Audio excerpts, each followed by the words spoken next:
আপনি জানেন কি, কোরআন বা হাদিসে সরাসরি ধর্ষণের কোনো শাস্তির কথা লেখা নেই? ইসলামে যে শাস্তির বিধান আছে, সেটা জিনা বা বিবাহ বহির্ভূত যৌনাচারের শাস্তি। হানাফি, শাফেঈ ও হাম্বলি মাঝহাব মতে, ধর্ষণের জন্য ব্যভিচারের শাস্তি প্রযোজ্য হবে, কিন্তু ধর্ষিতাকে শাস্তি দেয়া হবে না।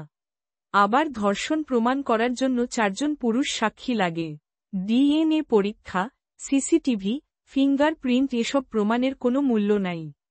ধর্ষিতার কোনো নিকটাত্মীয় সাক্ষী হতে পারবে না, মেয়েদের সাক্ষ্য গ্রহণযোগ্য নয়।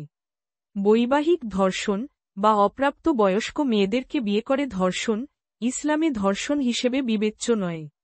কাজেই, ইসলামী শাসন প্রতিষ্ঠিত হলে যেসব নারীর স্বামী প্রবাসে থাকে তারা, যেসব নারী মেয়েদের হোস্টেলে থাকে, অথবা কোনো নারী যদি স্বামী সন্তানের সামনে সঙ্গবদ্ধভাবে ধর্ষণের শিকার হয়, তবে প্রমাণের অভাবে ধর্ষকরা বেকসুর খালাস পেয়ে যাবে।